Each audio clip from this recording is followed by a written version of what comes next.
श्री राम और महर्षि शरभंग। रामायण अरण्य कांड प्रसंग।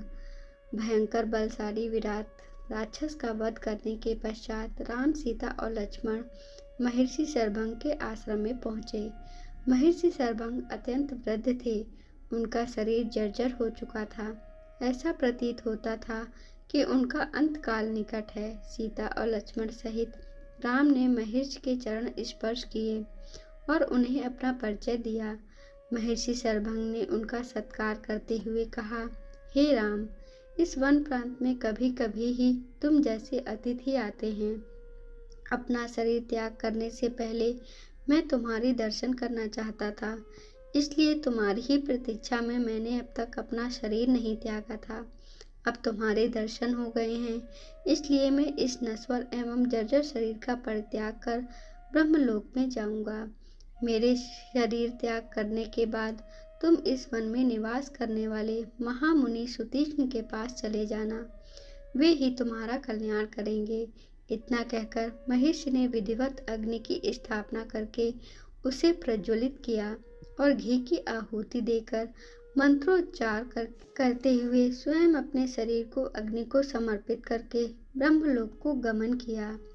महामुनि शरभंग के ब्रह्मलोक गमन के पश्चात आश्रम की निकटवर्ती कुटिया में निवास करने वाले ऋषि मुनियों ने वहां आकर रामचंद्र से प्रार्थना की, हे राघव, क्षत्रिय नरेश होने के नाते हम लोगों की रक्षा करना आपका कर्तव्य है। जो हमारी रक्षा करता है उसे भी हमारी तपस्या के चौथाई भाग का फल प्राप्त होता है। किंतु दुख की बात यह है कि आप जैसे धर्मात्मा राजाओं के होते हुए भी राक्षस जन हमें अनाथों की तरह सताते हैं और हमारी हत्या तक कर देते हैं। इन राक्षसों ने पंपा नदी और मंदाकिनी नदियों के क्षेत्र तथा चित्रकूट पर्वत में भयंकर उपद्रव मचा रखा है। उनके उपद्रवों के कारण तपस्वियों के लिए तपस्या करना ही नहीं, जीना भी दुर्भर हो गया है।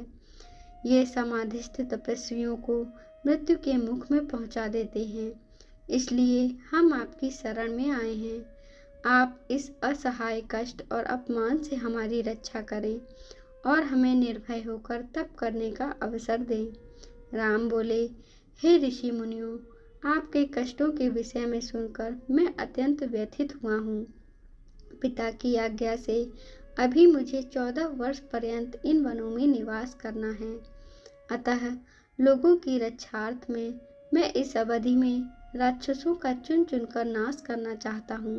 आप सबके समक्ष मैं प्रतिज्ञा करता हूँ कि मैं अपने भुज बल से मैं पृथ्वी के समस्त ऋषिद्रोही राक्षसों को समाप्त कर दूंगा। आप लोग मुझे आशीर्वाद दें ताकि मैं इस उद्देश्य में सफल हो सकूं। इस प्रकार से उन्हें धैर्य बांध और राक्षसों के विनाश की प्रतिज्ञा कर रामचंद्र, सीता और लक्ष्मण के साथ मुनि सुतीक्ष्ण के आश्रम में आए। उन्होंने अत्यंत वृद्ध महात्मा सुतीक्ष्ण के चरण स्पर्श किए और उन्हें अपना परिचय दिया।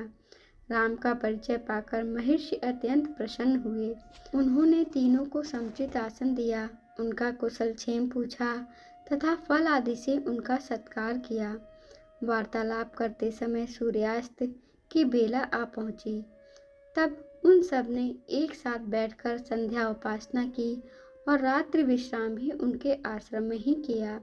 प्रातःकाल राम बोले, हे मुनिवर, हमारे हृदय में दंडक वन में निवास करने वाले ऋषि मुनियों के दर्शन करने की उत्कृष्ट अभिलाषा है। हमने सुना है कि यहाँ ऐसे अनेक ऋषि मुनि हैं जो सहस्त्रों वर्षों से केवल फलाहार करके तपस्या करते हुए सिद्धि को प्राप्त कर चुके हैं। ऐसे महात्माओं के दर्शन से जन्म जन्मांतर के पाप नष्ट हो जाते हैं। इसलिए आप हमें जाने की आज्ञा दीजिए।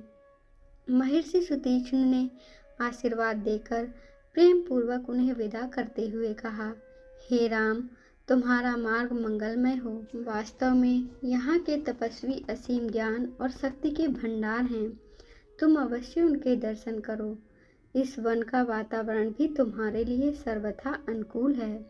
इसमें तुम लोग भ्रमण करके अपने वनवास काल को सार्थक करो। आपको यह कहानी कैसी लगी कमेंट बॉक्स में अपना उत्तर अवश्य दीजिए और जय श्री राम लिखना ना भूलें। धन्यवाद दोस्तों। ऐसी ही पौराणिक कथाएं, धार्मिक कथाएं और भक्ति कथाएं सुनने के लिए कृपया हमारे चैनल को लाइक करें, शेयर करें, सब्सक्राइब करें। Thanks for watching this video.